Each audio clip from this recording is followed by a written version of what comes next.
이제 아브라함이 그 갈대아 우르에서 이제 하란으로 와서, 하란이 자기 고향이라 그랬죠. 고향에서 하나님의 부르심을 받고 갈 바를 알지 못하고 이제 정처 없이 떠났는데, 하나님이 인도하신 곳이 가나안 땅이었습니다. 근데 사실 거기 가나안 땅에 가보면은 그렇게 사람이 살만한 땅이 못 돼요. 거기에 비하면 우리나라는 진짜 그야말로 금수강산입니다. 정말 우리나라는요 살기 좋은 땅이에요. 거기에 비하면 거기는 뭐 아주 착박한 땅이거든요. 근데 하나님이 그곳을 젖과 꿀이 흐르는 땅이라 이렇게 소개해요. 어쨌든 그래서 아브라함이 이제 그 가나안 땅에 정착해 가지고 이리저리 이렇게 옮겨 다니는데, 옮겨 다니는 그 근본적인 이유가 뭐냐면은 뭐겠어요? 그 이유가 뭐겠습니까? 왜 자꾸 한 곳에 정착하지 않고 자꾸만 이리저리 아브라함이 옮겨 다녔을까요? 그렇죠. 목축을 얘기해요. 목축. 그러니까 양떼와 소떼를 먹이려면은 풀이 있어잖아요. 풀. 그리고 물이 있어잖아요. 풀과 물이 있는 곳을 이렇게 이제 이리저리 떠돌아다녔던 것입니다. 그래서 지금 이제 여기 20장에도 보면은 아브라함이 거기서 네게브 땅으로 옮겨가 가데스와 솔 사이 그랄에 거류하며 그랬죠. 그랄 땅에 도착한 거예요. 아브라함이 뭐 양떼와 소떼 한 곳에 머물면요, 양떼와 소떼가 그 먹는, 하루에 먹어치우는 양이 대단하거든요. 좀 있으면 풀이 다 없어지는 거예요. 그러니까 이제 또 풀밭을 찾아가지고 초장으로 이렇게 이끌어 가는데, 그 도착한 곳이 그랄 땅이었어요. 근데 그 그랄 땅은 상당히 기름진 땅입니다. 거기는 물도 많고요, 그리고 풀밭도 많아요. 그래서 야, 여기가 최적지다 하고 이제 그 그랄 땅에 머물렀는데, 나중에 아브라함의 아들 이삭이 또 가나안 땅에 흉년이 드니까, 비가 안 오면 흉년이 들거든요. 그러니까 먹을 것을 찾아서 애굽으로 내려가다가 하나님이 너 애굽으로 내려가지 말고 그랄 땅 그냥 남아라 이렇게 명령하시죠. 그래서 이삭이 그 하나님의 명령을 받고 그랄 땅에 남아가지고 그 해에 농사를 지어서 부자가 됐다, 그런 기록이 나중에 나옵니다. 바로 그 땅이 바로 지금 오늘 여기 20장에 1절에 나오는 그랄 땅이에요. 그래서 그 그랄 땅이라는 것이 상당히 이게 참 기름진 땅이거든요. 그래서 이 목축업하는 사람들에게는 아주 최적의 땅이다 이렇게 볼 수 있습니다. 거기에 도착을 했는데, 거기에 이제 지도자가 아비멜렉이라는 사람이 있었어요. 그 아비멜렉이 아브라함의 아내를 보니까 너무나 그냥 사랑스럽거든요. 그 사라가 상당히 그 외모적으로 뛰어났던 것 같습니다. 누구나 보기만 하면 문 남성들은 마음을 설레게 하는 이런 어떤 외모의 소유자였던 것 같아요. 굉장히 겉으로 아름다운 여성이었던 것 같아요. 그래서 아비멜렉이 그냥 사라를 보는 순간 마음속에서 그냥 뜨거운 연모의 열정이 그냥 불타오른 거예요. 그래서 아브라함에게 가가지고 이 여인이 당신하고 어떤 관계입니까? 그러니까 아브라함이 뭐라고 얘기하냐면은, 이 여인은 내 누이 동생입니다 이렇게 대답을 해버렸어요. 실제로는 여러분, 이 사라가 아브라함과 어떤 관계입니까? 네? 아내잖아요. 아내. 부부 관계 아닙니까? 부부 관계인데 아브라함은 아비멜렉에게 내 누이 동생이라 이렇게 말을 했어요. 왜 그렇게 했을까요? 혹시 자기가 부부라고 하면은 저 아비멜렉 자기를 죽이고 사라를 강탈해 갈까봐 무서워가지고. 그러니까 여기서 우리가 알 수 있는 게, 아직도 이 아브라함이 전적으로 하나님을 의지하고 신뢰하지 못하고 있다는 사실을 알 수 있어요. 그래서 여기 이 2절 보면은 그의 아내 사라를 자기 누이라 하였으므로 그랄 왕 아비멜렉에 사람을 보내어 사라를 데려갔다. 그러니까 아비멜렉이란 말은 내 아버지는 왕이다 그런 말이거든요. 이 아비멜렉이 굉장히 그 군사들도 많고 힘이 세니까 아비멜렉이 지레 겁에 질려가지고 아이고 이 여자는 내 누이 동생입니다 이렇게 대답하니까 아비멜렉이 그래? 그렇다면은 네 누이 동생을 좀 내가 아내로 삼아야 되겠다 하고 데려가 버린 겁니다. 그러니까 아비멜렉은 어떤 흑심이 있어서 그런 게 아니고 강탈해 남의 여자를 뺏어서 그냥 자기 야욕을 채우려고 했던 게 아니고 진심으로 사라를 연모하는 흠모하는 그런 마음으로 아브라함의 동생이라고 하니까 그러니까 이제 정식으로 결혼을 하려고 데려갔던 것 같아요. 그런데 이제 그날 밤 여기 3절에 하나님이 아비멜렉에게 현몽하시고 그에게 이르시되 네가 데려간 이 여인으로 말미암아 너는 죽으리라 그는 남편이 있는 여자임이라 그랬어요. 하나님이 아비멜렉에게 꿈에 현몽해가지고 사실을 알려주셨어요. 사라는 사실은 아브라함의 아내야. 남편이 있는 몸이야. 네 남편에 있는 몸을 네가 데려갔으니 너는 죽을 거야. 그러니까 아비멜렉이 그 여인을 가까이 하지 아니하였으므로 그가 대답하되 주여 주께서 의로운 백성도 멸하시나이까 그가 나에게 이는 내 누이라고 하지 아니하였나이까 그 여인도 그는 내 오라비라 하였사오니 나는 온전한 마음과 깨끗한 손으로 이렇게 하였나이다. 그러니까 아브라함도 내 누이라고 했을 뿐 아니라 사라도요 거짓말했어요. 사라도 자기 남편이라고 해야 할 거 아닙니까? 아니 나는 지금 결혼한 몸입니다. 저 아브라함이 내 남편입니다. 이렇게 말을 못해요. 그리고 그냥 사촌 오라비입니다. 이렇게 대답하니까 그러니까 아비멜렉이 그거 철석같이 믿고 이제 데려간 거 아닙니까? 그러니까 아비멜렉 입장에서 볼 때는 억울한 거지요.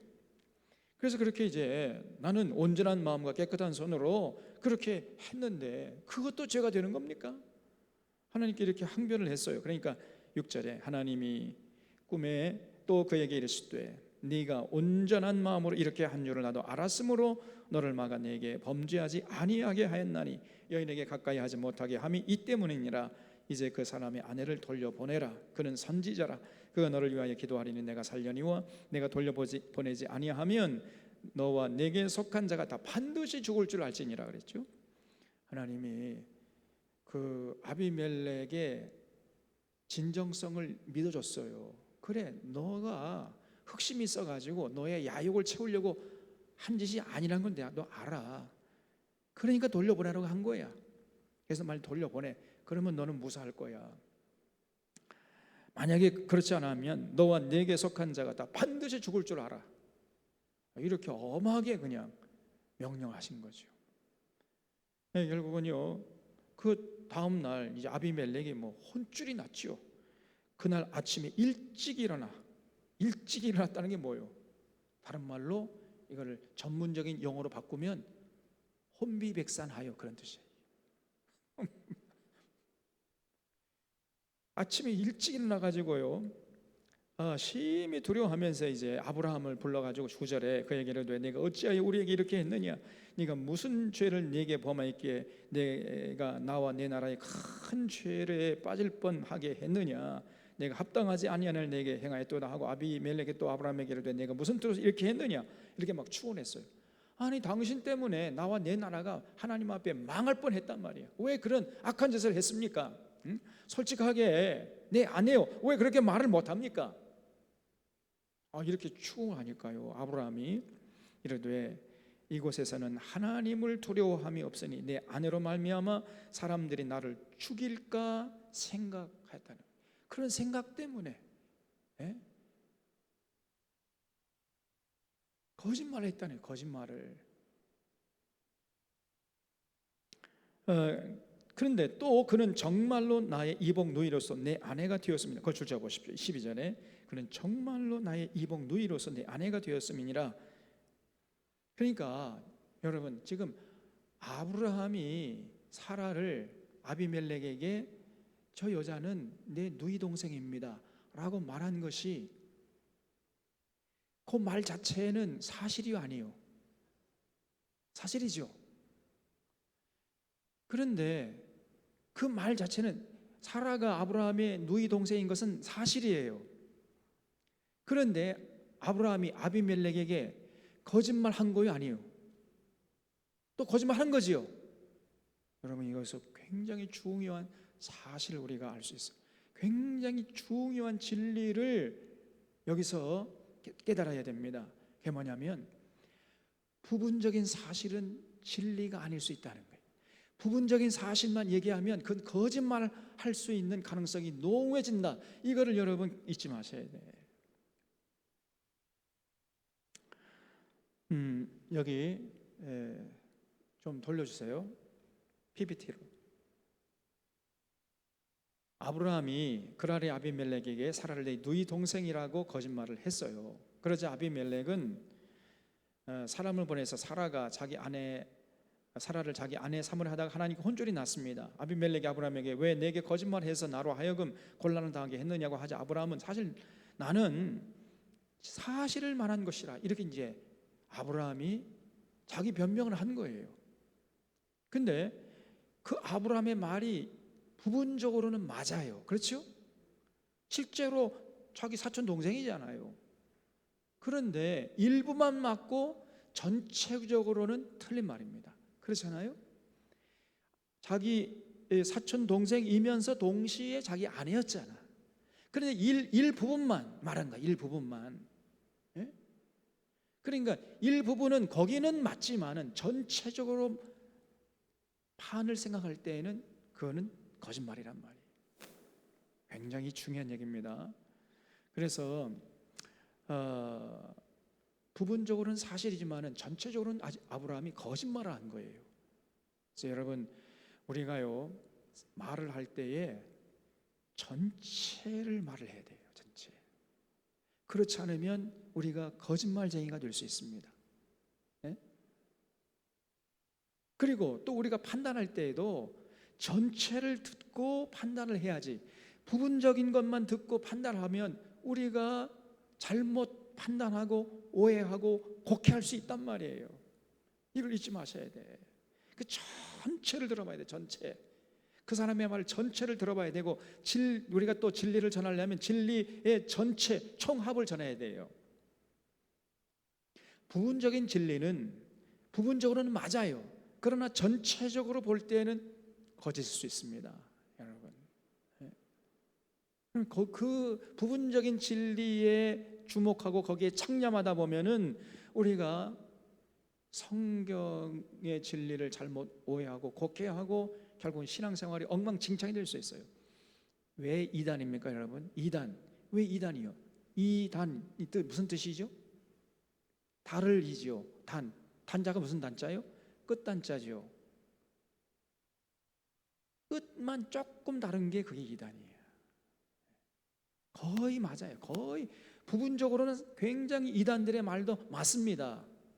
그런데 전체적으로 보면 그건 틀려요. 그거 거짓말이야. 그래서 이단이 되는 거예요.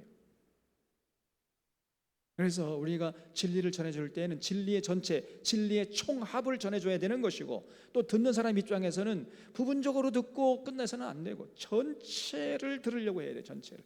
창세기부터 요한계시록까지 성경 전체를 통해서 계시하시는 하나님의 뜻이 뭐냐, 이거를 들으려고 하셔야 돼. 그래야 우리가 거짓 것들에게 속아 넘어가지 않을 수가 있는 것입니다. 굉장히 중요한 얘기예요. 지금 아브라함과 사라는 부분적으로는 맞는 말이에요. 부분적으로는 사실을 말했어요. 그러나 전체적으로는 거짓말이에요. 그래서 하나님을 실망시켰습니다. 여보세요? 자, 이재명이 지난번에 대선 토론할 때 3차 대선 토론했잖아요. 세 번째 토론할 때 그 부산저축은행 대출 브로커 조우영을 이제 이 윤석열이가 커피를 타줬거든요. 커피를 타줘가지고 부산저축은행 그 부실 대출 사건을 무마해 줬어요. 여러분, 그렇기 때문에 그 부산저축은행에 자기의 평생의 노후 자금을 댄 사람들이 전부 돈을 떼버렸거든요. 부산저축은행이 이 대출 브로커 조우영이 놀아나가지고 부실 대출을 해버린 거예요. 그러다가 결국은 부산저축은행이 파산해버렸잖아요. 그런 바람에 그 부산저축은행에 자기의 평생의 노후 자금을 거기다 저축해 놓은 사람들, 서민들이 돈이 다 날아가 버렸지 않습니까? 그래서 뭐 자살하고 막 음독 그 뭐 가정이 깨지고 그런 한 여러분 언론 보도에 하면 한 10만 명 이상이 피해를 당했다는 거예요. 그 사람들이 전부 다 부산 지역의 서민들이야. 가난한 사람들. 그때 윤석열이가 제대로 수사를 해가지고 했으면은 이 대출 불었고 조우영 그 부실 대출 다 제대로 파악해가지고 했으면은 그 사람들이 손해 보지 않을 수 있었단 말이에요. 그 부실 대출한 걸 전부 다 회수할 수가 있었는데 그걸 슬쩍 눈 감아줬어요. 그 박영수가 그때 이제 여러분 그 검사하다가 옷을 벗었거든요. 옷을 벗으면 그 옷을 벗은 그 검사에게는 그 검사가 그 옷을 벗고 이제 검사가 변호사 개업하잖아요. 그 변호사에게 어떤 재판을 맡기면은 무조건 그 변호사가 승리하도록 해주는 그런 전통이 있어요. 우리나라에 전 세계에서 아무도 없는데 우리나라에 그런 전통이, 그게 뭐냐? 전관예우라는, 전관예우. 그래서 검사나 판사나 이렇게 하다가 이 사람들이 이제 법복을 벗잖아요. 그래서 변호사 개업을 하면은 그 사람에게 이제 잘못한 사람이 돈을 주고, 돈 많은 사람들이 하겠죠. 그러면 뭐 그 사람에게 이제 어떤 사건을 맡으면 무조건 승리하는 거예요. 그냥 무조건 판사나 검사나 변호사들이 전부 다 그 사람이 승리하게 만들어져 버립니다. 여러분, 이런 놈의 나라가 어디 있어요, 세상에. 그래서 이 박영수라는 변호사가 이제 윤석열이를 소개해 준 거예요. 그래서 너 윤석열이 가면은 윤석열이가 커피 한 잔 타줄 거다. 그럼 커피 한 잔 마시고 와라. 이렇게 했다는 거예요. 그래서 이 대출 브로커 조우영이 윤석열 가지고 커피 한 잔 마시고 나와서, 그래서 그냥 대출 무마였어요. 그래서 천 몇백억인가를 이 사람이 부산 저축은행에서 이렇게 사기로 대출 받아가지고 그 돈이 어디로 흘러갔느냐? 대장동으로 흘러갔냐? 대장동으로. 그래서 대장동 게이트가 윤석열 게이트란 말이에요. 근데 그걸 죄를 이재명이 뒤집어 씌웠단 말입니다, 지금까지. 어쨌든 그래서 이제 이재명이가 3차 토론할 때 왜 그 대출 브로커 조우영에게 차를 왜 대접하고 커피 왜 타고 왜 대접했습니까? 이렇게 물었죠. 그러니까 그때 윤석열이가 뭐라고 대답했냐면은 나는 차를 대접하지 않았습니다. 이렇게 대답했어요. 그 윤석열이 말이 맞습니까? 틀립니까? 네? 부분적으로는 맞아요. 왜 맞을까요? 부분적으로 맞지만 전체로는 틀린 거짓말인데 왜 부분적으로 맞을까요? 윤석열이가 자기가 커피를 타가지고 자기가 갖다 주고 먹으라고 했을까요? 아니죠. 누가 했어요? 그 사무실에 있는 어떤 직원이 했을 겁니다. 윤석열이가 직접 커피 타가지고 대접한 게 아니잖아요. 그 부하 직원 중에 누군가가 커피 타가지고 그러니까 윤석열이 말은 부분적으로는 사실이야. 그 말을 한 겁니다, 윤석열이는. 그러나 우리가 통상적으로 왜 커피 대접했습니까? 라고 할 때 누가 타줬느냐 그걸 묻는 게 아니라 실제적으로 윤석열의 호의, 왜 그 사람에게 호의를 베푸는 그런 뜻이잖아요. 그런 면에서는 그 전체적인 의미에서는 윤석열이가 거짓말한 겁니다. 자기가 커피를 대접한 거예요. 그래 놓고는 안 했다, 이렇게 거짓말을 했습니다. 실제적으로 자기가 뭐 타준 게 아니니까 나는 안 타줬습니다, 나는 커피 대접한 적이 없습니다, 그렇게 말을 한 부분적으로는 맞아요. 그러나 전체적으로는 거짓말이에요. 제가 무슨 말인지 이해가 되십니까? 우리가요 그런 경우가 많단 말이에요.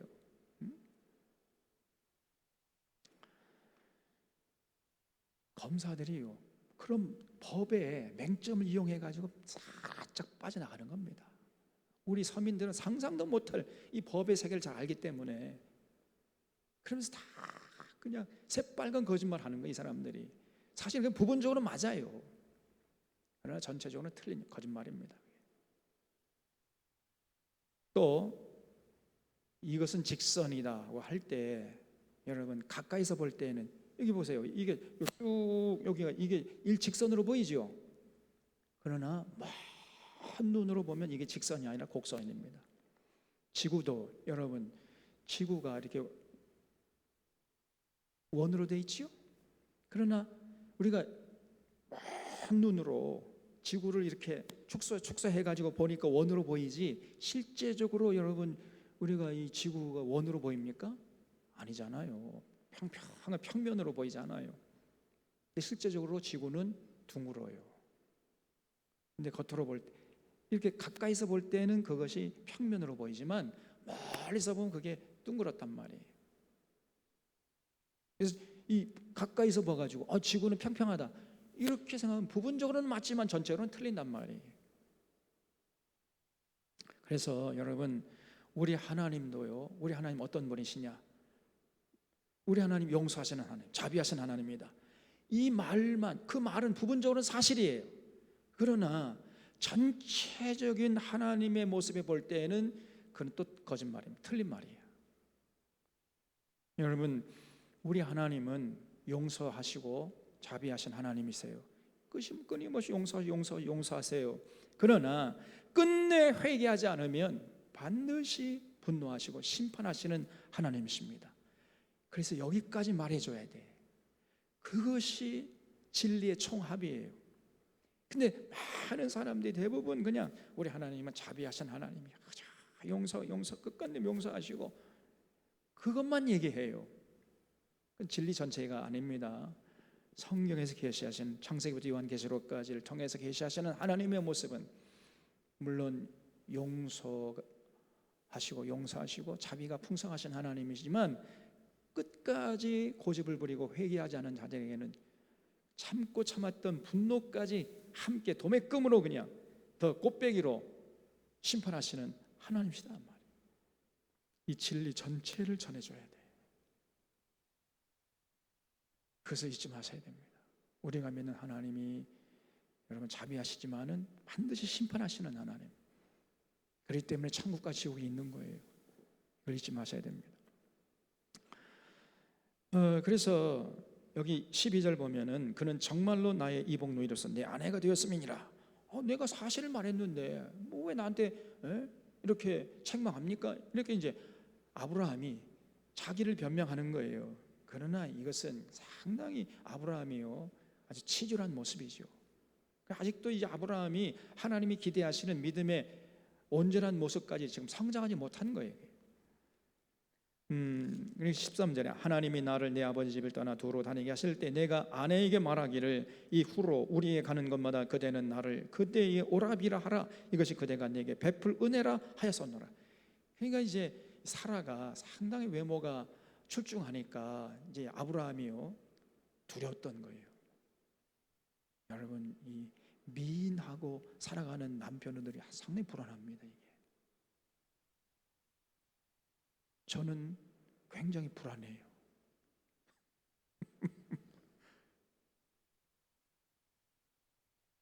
왜냐하면 뭐 당시에 뭐 법이 있으니까 뭐가 있습니까? 힘이 센 놈이 그냥 이렇게 윽박지르고 뺏어가면 어떻게 되는 거예요? 그래서 어딜 가든지 당신 내 누이 동생으로 이렇게 합시다. 또 살아도 알았습니다. 이렇게 이제 그렇게 해왔던 거예요. 지금까지 하나님을 믿고 의지하면은 내 아내라고 이렇게 당당하게 얘기했어야 되는데 말이에요. 그 얘기를 못한 거예요, 아브라함이. 그 결국은 이제 아비멜렉이 책망하고 결국은 이제 그 14절에 양과 소와 종들을 이끌어 아브라함에게 주고 그의 아내 사라도 그에게 돌려보냈어요. 그래서 참 좋게 이제 끝을 맺었던 겁니다. 자, 그다음에 이제 21장에 보면은 이제 드디어 사라가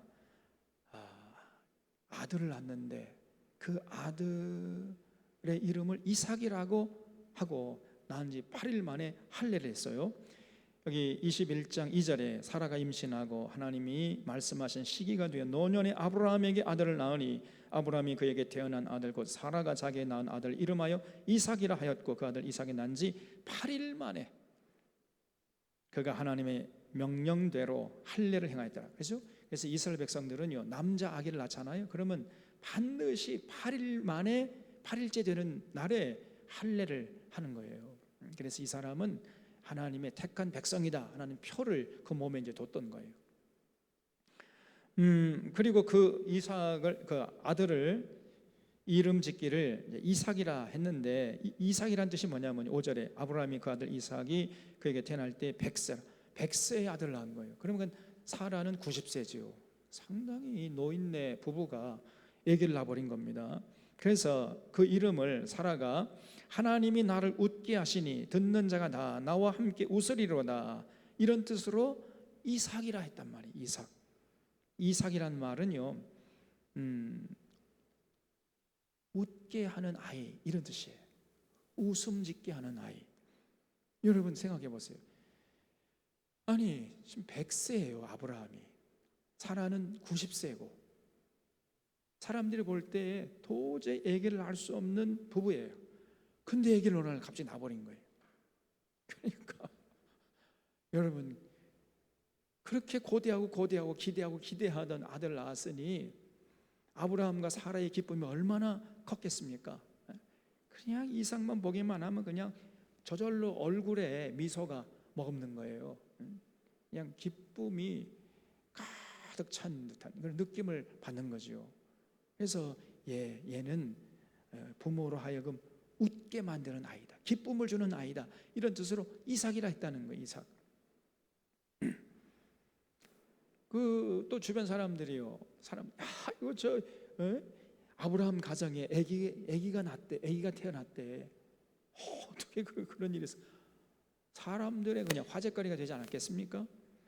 그래서 7절에 또 이르되 사라가 자식들을 전 먹이겠다고 누가 아브라함에게 말하였으리요마는 아브라함의 노경에 내가 아들을 낳았도다 하니라. 그러니까 사람들이 깜짝깜짝 놀라는 것이고, 또 아브라함과 사라는 그 가정에 참 기쁨이 깃들었던 것입니다. 그래서 그 뜻으로 이제 아기 이름을 이삭이다. 근데 이삭이라는 뜻은 부모를 웃게 하는 아이다, 이런 뜻입니다. 그래서 여러분, 이삭은요 항상 부모에게 효도하고 기쁨의 대상이었어요. 그러니까 아브라함과 사라가 이삭을 보기만 하면 그날 기분이 좋은 날이에요. 여러분의 부모가 여러분을 보기만 하면 그날 그냥 기분이 좋고 그냥 밥을 안 먹어도 배가 부르고 그런 모습을 보여드리고 계시죠? 그래야 돼요. 그게 진짜 효도하는 겁니다.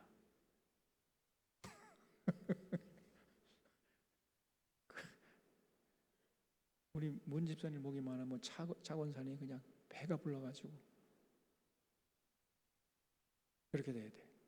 더 나아가서 육신의 부모에게만 그럴 거 아니라 영적인 부모, 우리의 진정한 부모님 되시는, 우리 아버지 되시는 하나님을 웃게 해드려요. 우리가 그게 진짜 효도예요. 우리가 그렇게 해드릴 사명과 책임이 있습니다. 여러분, 우리 모두가 하나님 앞에서 이삭이 돼야 돼. 이삭. 하나님이 우리를 보면은 그날 하루 기분이 좋고 막 기뻐가지고 춤을 덩실덩 출 정도로 그렇게 돼야 된단 말이에요. 그렇게 우리가 하나님 앞에 살아드려야 돼요. 그 비결이 뭐냐? 하나님의 뜻을 행하는 것입니다. 우리가 삶의 현장에 나가서 하나님의 뜻을 받들어서 살아가는 거예요. 그러면 하나님께서 그런 우리의 모습을 보고 하나님이 그냥 얼굴에 웃음이 가득해요. 그게 진짜 하나님을 기쁘시게 해드리는 자입니다. 그런 사람을 하나님이 이삭이라 한다. 이삭이라. 우리 사랑하는 샤론의 교우들은 전부 하나님 앞에 이삭이 되어주시기를 주님의 이름으로 부탁드립니다. 여러분, 자, 그런 다음에 이제 아들을 낳아가지고 잘 키우는데 여기 8절을 보면 아기가 자라매 젖을 떼고 이삭이 젖을 떼는 날에 아브라함이 큰 잔치를 베풀었어요. 보통 이 유대인들은요, 유대인들의 어머니는 절대적으로 분유 안 먹이고 모유 먹입니다. 여러분, 반드시 모유 먹여야 돼요. 모유. 분유는 송아지 젖 아닙니까? 송아지가 먹는 거예요. 애기가 먹을 젖이 아니라, 양식이 아니라니까요. 우리 사람은 엄마의 젖을 먹어야 돼. 신생아가 태어나면 엄마의 젖을 먹고 자라야 됩니다. 근데 보통 유대인들은 3년을 먹입니다. 3년 지나면 끊어요. 근데 이렇게 젖을 먹일 동안에는 불임 여성이 돼. 임신이 안 돼요. 신비한 인체의 신비예요. 하나님 그렇게 인간 인체를 만드셨습니다. 그래서 젖을 이제 떼잖아요. 그러면 또 이제 가임 여성이 됩니다. 그래서 다시 또 임신이 될 수 있어요. 그래서 유대인들은 대부분 3년 내지 4년 정도 터울로 이렇게 자녀들을 낳습니다. 그러니까 지금 여기 젖을 뗐을 때라는 말은 한 지금 이삭이 3살 정도 됐다는 얘기예요. 3살. 그런데 가만히 보니까요, 그 하갈이 낳은 아들이 있었잖아요. 이스마엘. 이 하갈이 이제 애굽 여자인데 그 애굽 여자 하갈의 몸에서 낳은, 물론 씨는 아브라함의 씨지요. 그런데 이스마엘이라는 놈이 훨씬 전에 태어났잖아요. 얘는 벌써 한 10살 이상 됐습니다. 그러니까 10살 이상 됐는데 한 3살 정도밖에 안 되는 그 자기 동생 아니에요. 물론 이제 배다른 동생이지만은 이삭을 자꾸 놀려먹는 거예요. 그냥 이삭은 뭐 3살밖에 안 되니까 힘도 약하고 뭐 그러니까 아이고 저것도 못해 그러면서 자꾸 조롱하고 막 학대하고 뭐 때리고 막 그러니까 사라가요 뿔따고 난 거죠. 화가 났어요. 그래서 10절에 그가 아브라함에게 이르되 그의 여종과 아들을 내쫓으라. 이 종의 아들은 내 아들 이삭과 함께 기업을 얻지 못하리라 하므로 아브라함이 그 아들로 말미암아 그 일이 매우 근심이 되었다. 그러니까 아브라함이 죽을 지경이에요. 그냥 두 여자 사이에 껴가지고. 사라는 그냥 자 하갈을 내보내라고 그냥 박박 아브라함에게 바가지를 긁어대고 있고, 또 그래서 하갈을 내보내자니 너무 불쌍하고 말이에요. 아브라함이 이러지도 못하고 저러지도 못하니까 하나님이 이제 나선 거예요. 12절에 하나님이 아브라함에게 이르시되 네 아이나 내 여종으로 말미암아 근심하지 말고 사라가 내게 이런 말을 다 들어라. 이삭에서 난 자라야 네 씨라 부를 것임이니라. 그러나 내 여종의 아들도 내 씨니 내가 그로 한 민족을 이루리라 하신지라. 그러니까 하나님이요 그 하갈과 이스마엘을 내보내라. 사라의 말 들어라. 이렇게 교통 정리를 해주셨다는 거예요. 그래서 뭐 여기 14절 보면 아브라함이 아침에 일찍 일어나 그랬죠. 일찍 일어났다는 말은 뭐죠? 조금도 주저하지 않고 즉시 순종했다는 그런 뜻입니다. 아침에 일찍 일어나서 떡과 물 한 가죽 부대를 가져다가 하갈의 어깨에 메어주고 그 아이를 데리고 가게 하니 하갈이 나가서 브엘사바 광야에서 방하더니 이제 가죽 부대에 물이 다 떨어지니까 여러분 그 팔레스타인 땅은 제가 조금 전에 말씀드렸지만 대부분의 황량한 광야 내지 사막이에요. 뭐 그랄 땅이나 뭐 저쪽에 그 지중해 연안 정도 조금 기름진 땅이 있고 나머지는 대부분 광야 내지는 사막입니다. 그러니까 이 하갈과 이스마엘이 쫓겨났잖아요. 쫓겨나가지고 광야에 들어가니까 금방 물이 다 떨어진 거예요. 마실 물은 없고, 뭐 아무리 물을 찾아도 오아시스는 보이지 않고 이제 기갈의 허덕에다가 이제 죽을 증이 됐어요. 그래서 여기 16절에 이르되 아이가 죽는 것을 참아보지 못하겠다 하고 화살 한바탕 거리 떨어져 마주 앉아 바라보며 소리내어 울었어요. 우리 하나님은요 울음에 약하세요. 웃는 자를 불쌍히 여기십니다. 자, 우는 자. 우니까 하나님이 그 어린아이의 소리를 들으셨으면 하나님의 사자가 하늘에서부터 하갈을 불러 이르시되 하갈아 무슨 일이나 두려워하지 말라. 하나님이 저기에 있는 아이의 소리를 들으셨나니 일어나 아이의 손을 내 손으로 붙들라. 그가 큰 민족을 이루게 하리라. 그러면서 이제 하갈의 눈을 밝혀가지고요 물의 근원을 찾게 하셨단 말이죠. 다시 말하면 오아시스를 발견하게 한 거예요. 19절에 눈을 밝히셨으므로 샘물을 보고 가서 가족 부대의 물을 채우다 그 아이에게 마시게 하였더라. 하나님이 그 아이와 함께 계시며 그가 장성하여 광야에서 거주하며 활 쏘는 자가 되었더라.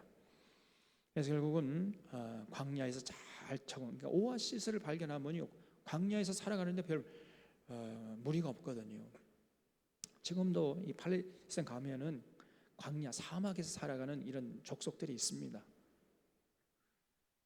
그런 사람들이 됐다는 거죠. 이 이스마엘이 결국은 여러분, 우리 하나님은요 참 여기서도 자비하신 하나님이라는 사실을 알 수가 있어요. 그리고 우리가 여기서 한 가지 또 생각해 볼 것은 이스마엘의 처신입니다. 아니, 이스마엘은 여러분 종의 아들 아니에요. 사실 자기 처지를 잘 알아야지. 그 아브라함 집에 자기 어머니는 애굽의 종으로 팔려온 사람 아닙니까? 그리고 자기는 종 노릇 하던 그 여인의 몸에서 난 아들이니까 종의 신분 아니에요. 종의 신분. 종의 아들 아닙니까? 그러면 거기에 합당하게 행동을 해야 되는 건데 무엄하게도 이 주인의 아들을 자꾸 놀렸단 말이에요. 그러다가 쫓겨난 거 아닙니까? 그래서 이스마엘은 자기의 신분을 망각하고 종의 아들을 놀리다가 결국 쫓겨나게 된 겁니다. 그래서 여러분, 우리는 이제 더 이상 종의 아들이 아니죠. 우리는 주인의 아들입니다. 우리 하나님의 자녀들 아니에요. 그래서 종의 아들들에게 절대로 업신여기거나 조롱당하지 말아야 돼. 우리가 조롱당하면 누가 조롱당하는 거예요? 우리 아버지 하나님이 조롱당하는 거예요. 절대로 우리가 이 종의 아들들에게 무시당하거나 조롱당하거나 이렇게 살아가면 안 되고 또 그걸 용납하면 안 돼. 그러면 우리 하나님이 속상해하세요. 그래서 절대 우리가 이 종의 아들들이 하는 그런 짓을 따라해서도 안 되고 그들을 용납해서도 안 됩니다. 그들이 우상 숭배한데 가서 그 앞에 가서 절을 하게 되면은 우리 하나님이 절을 하는 거 아니에요, 그게? 그래서 하나님이 절대로 우상 숭배하지 말라. 왜냐하면은요, 하나님의 백성이 우상 숭배하면 하나님이 우상 숭배하는 꼴이 된단 말이에요. 그러면 종의 아들들에게 조롱당하는 거 아닙니까? 그래서 종의 아들들에게 절대 업신여기지 말고 하나님 주신 자유로 그들을 지도하고 진리 가운데 인도해서 하나님께 영광 돌리는 이러한 삶을 살아야 돼요. 그런 책임이 우리에게 있다는 것을 잊지 마셔야 됩니다. 당시 이삭은 너무 어렸기 때문에 그런 사명 감당할 수도 없었죠. 근데 이 이스마엘이 자기가 좀 일찍 태어났다 해가지고 힘없는 이삭을 자꾸 조롱하고, 사실 그것은 하나님을 조롱하는 거예요. 이게 그런 큰 잘못을 저질렀습니다. 그래서 우리가 언제나 이런 모습으로 우리가 정말 긍지와 자부심을 가지고 내가 그리스도의 편지요, 그리스도의 향기다, 그리스도의 대사다. 바울이 그런 표현하죠. 그리스도의 대사다. 우리가 그리스도의 사신이다, 이런 표현을 하잖아요, 에베소서에서. 그런 긍지와 자부심을 가지고 우리가 세상에 나가서 이 세상의 사람들에게 절대로요 손가락 당하거나 또 조롱받는 이런 짓을 하거나 그런 삶을 살아가면 안 된단 말이에요. 그럼 하나님의 이름에 먹칠을 하는 이런 꼴을 우리가 당하게 해서는 안 된다는 거죠. 자, 그런 다음에 여기 22절 보면은 이제 어느 날 그 그랄의 왕이었던 아비멜렉이 아브라함을 찾아왔어요. 하는 말이 뭐냐면 22절 보세요. 군대 장관 비골이 아비멜렉과 함께 이제 찾아온 거죠. 이르되 내가 무슨 일을 하든지 하나님이 너와 함께 계시도다. 그 줄 쳐보십시오. 아브라함이요 무슨 일을 하든지 하나님이 함께 하시더라는 거예요. 이거를 아비멜렉이 보니까 너무너무 부러우면서 동시에 두려움이 엄습했던 거예요. 두려움이. 야, 저 아브라함하고 대적이 되면은 큰일 나는구나. 왜냐하면 아브라함 뒤에 누가 떡 버티고 서 있는 겁니까? 그 거대하신 우주 만물을 창조하신 하나님이라는 그 거대한 존재가 딱 버티고 서 있으니까 아비멜렉이 아이고 안 되겠다. 저 아브라함하고는 적대적인 관계가 되면 안 되고 그래서 좋은 친구가 돼야 내가 살 길이 열리는구나, 이렇게 생각하고 찾아오는 거예요. 그래서 협상을 합니다. 아이고, 당신 보니까 늘 범사에 하나님이 함께 하신 걸 내가 봤으니 우리 절대로 서로 싸우지 말고 우리가 당신의 재산도 강탈하지 않을 테니까 당신도 우리 것을 강탈하지 가지 않도록 우리가 조약을 체결합시다. 이렇게 이제 제안을 한 거예요. 그래서 아브라함에게 아비멜렉이 찾아와 가지고 평화 조약을 맺자고 제안을 해가지고 아이고 그럽시다. 나는 당신 뭐 재산 뭐 눈꽃만큼도 욕심 없습니다. 이렇게 해가지고 결국은 평화 조약을 체결했어요. 그러면서 이제 여기 30절에 보면요, 아브라함이 이르되 너는 내 손에서 이 암양 새끼 7을 받아 내가 이 우물 판 증거를 삼으라 하고 두 사람이 거기서 서로 행하여 맹세하였으므로 그곳을 부엘세바라 이름하였더라 그랬어요. 그러니까 아브라함이 이제 아비멜렉에게 그러니까 암양 새끼 7마리를 주고 그 우물 있잖아요. 우물을 이제 샀단 말이에요.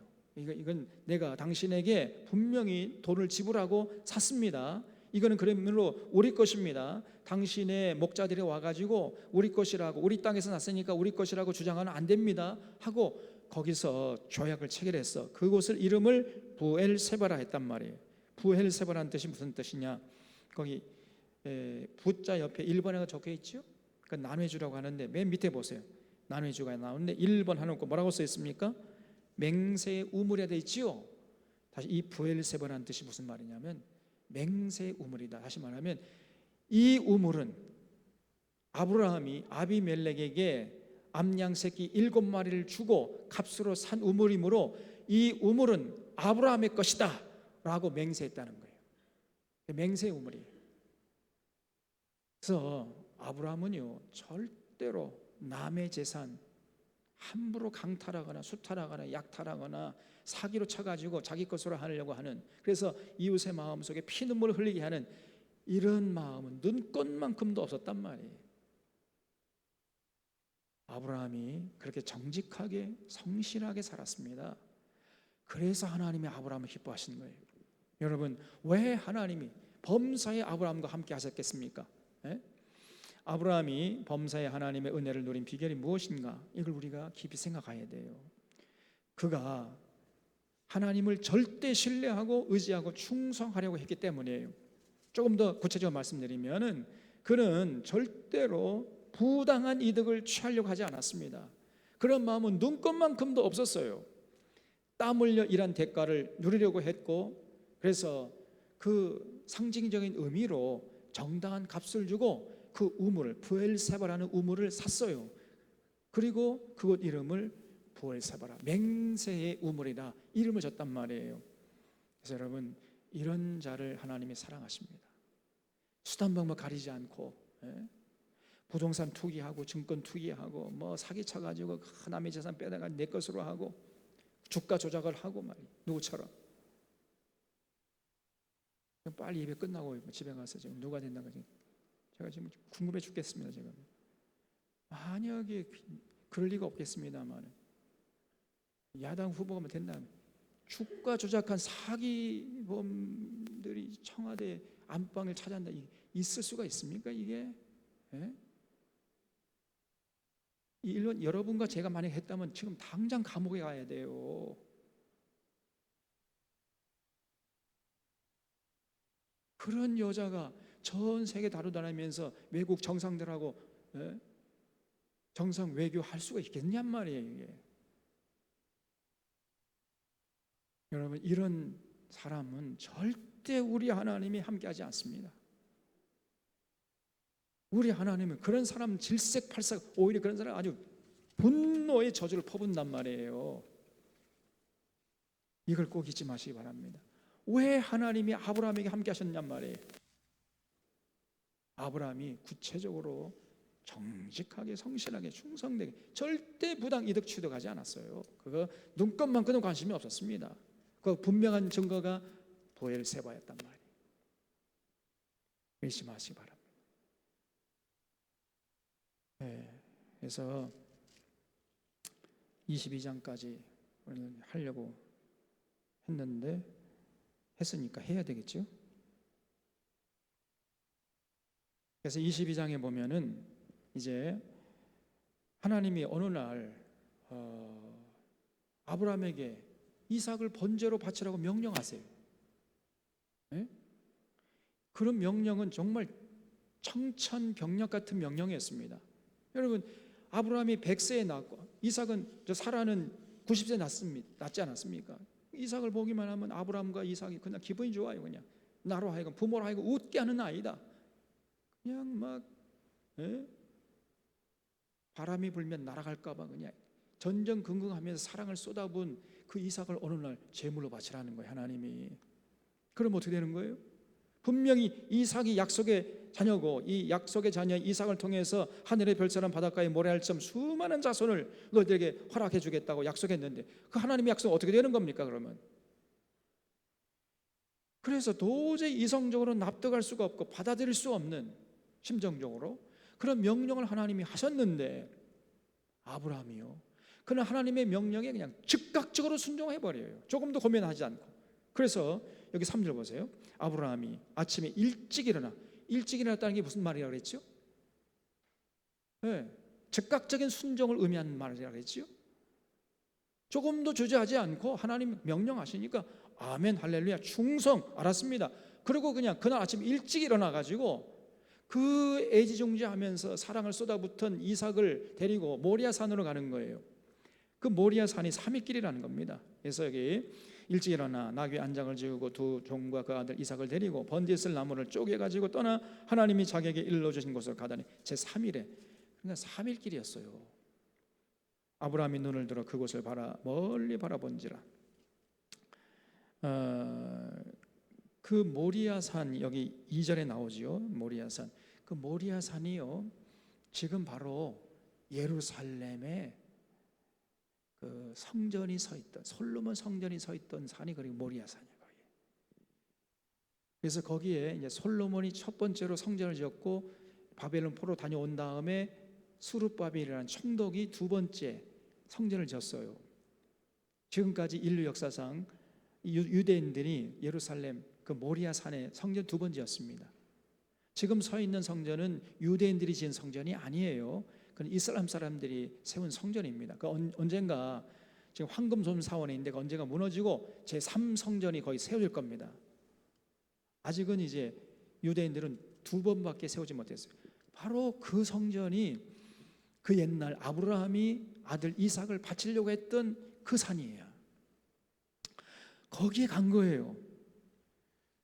가는데 이삭이 당시에 이제 제가 볼 때 한 15, 한 20살 정도 됐을 나이입니다. 그러니까 아브라함은 한 115세에서 120세 정도 노인네였고 그 이삭은 한 15, 한 20살 정도, 이제 쉽게 말하면 이삭은 떠오르는 태양이었고 아브라함은 지는 달이었어요. 날이 갈수록 기력이 쇠해지고 이삭은 날이 갈수록 막 기력이 샘솟듯이 이런 이제 청년이 되어가고 있는 그런 상황에서 아브라함이 이삭을 잡아가지고 번제로 바치려고 하는 거예요. 근데 여러분 7절 보세요. 이삭이 그 아버지 아브라함에게 말하 이르되, 모리아산으로 가는 도중에 그 청명한 이삭이 아버지께 묻는 거예요. 아버지여 하니 그가 이르되 내 아들아 내가 여기 있노라. 이삭이 이르되 불과 나무는 있거니와 번제할 어린 양은 어디 있나이까. 이삭이 가만히 보니까 다른 건 다 준비가 됐어요. 그런데 정작 중요한 제사 드리러 가는데 제사에 제물로 쓸 양이 안 보이는 거예요. 그래서 아버지, 지금 불과 나무는 있는데 제물로 바칠 어린 양이 어디 있습니까? 이런 질문을 하는 거예요. 그 질문을 받았을 때 아브라함의 마음이 어떻겠습니까? 속으로는 야, 네가 지금 제물이야. 입이 여기까지 나오니 어떻게 얘기를 하겠어요?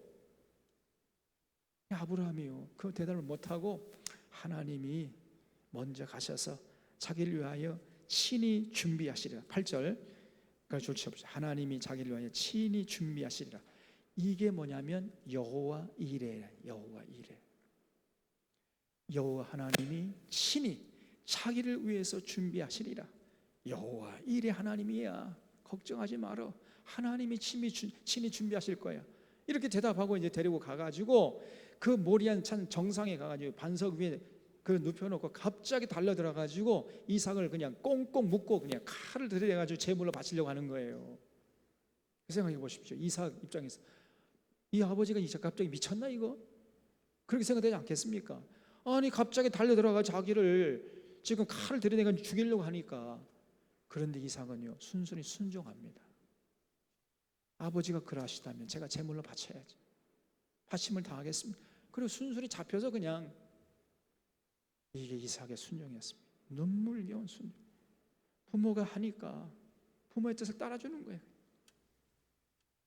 여러분 그렇게 할 수 있겠습니까?